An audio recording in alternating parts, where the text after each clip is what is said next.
Hey there, welcome to the latest episode of the Sexy Thyroid Solution. I'm your host, Angela Brown. So today I want to talk all about gluten and your thyroid. But if you could do me a really big favor, if you're watching this on YouTube, if you could go ahead and subscribe to my channel and then hit that bell so you get notification every time I release a new video. And if you're watching this on my other social channels, go ahead and share this with someone who could benefit from this information.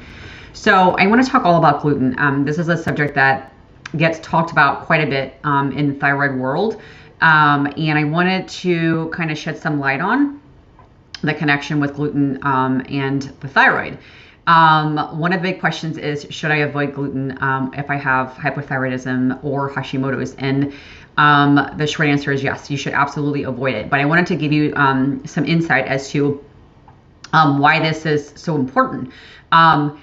Gluten can do something called molecular mimicry, and basically that results in, we call it cross-reactivity. So this is where a foreign antigen, so something like gluten, the protein in gluten that is called gliadin, this is actually what is the antigen that is causing this issue. And it shares the same protein sequence that, like thyroid cells, the thyroid receptors and things like that, they share the same sort of, they call it an amino acid sequence.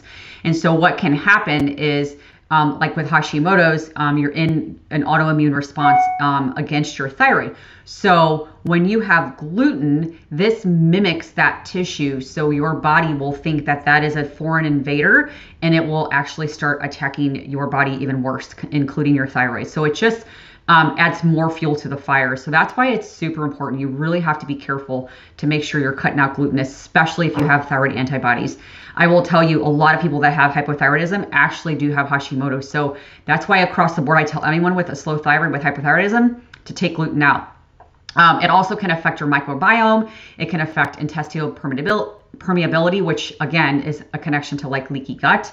It can increase inflammation. So best bet is to just cut it out.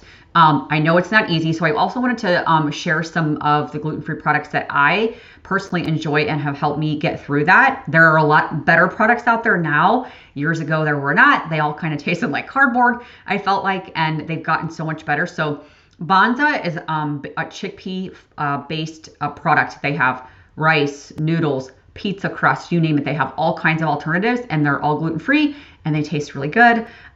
Jovial also is a really good brand that has like brown rice pasta and cassava pasta. Siete is another one of my favorites that has different chips, but they have tortillas, which is another one of my favorite gluten-free products. Palmini, which is basically hearts of palm. They have noodles and rice and things like that. A great alternative for a gluten-free product.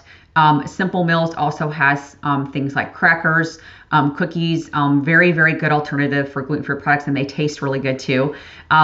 For bread, I like Canyon is a really good brand, and Food for Less also has a really good gluten-free brand. Gluten-free bread is a tough one, but those are kind of the safer ones that I like. Mikey Muffins also has like gluten-free, like little English muffin type things. They're really good as well.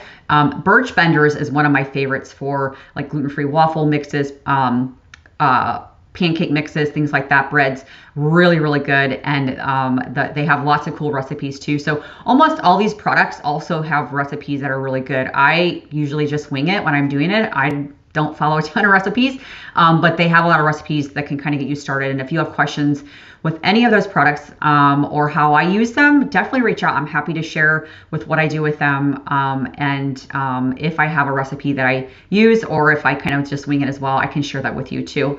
So if you have questions with this, again, reach out, let me know, especially if you're wondering about any other alternatives for gluten-free products. I'm happy to help. So I hope you have an amazing day, and I'll see you in the next video. Bye.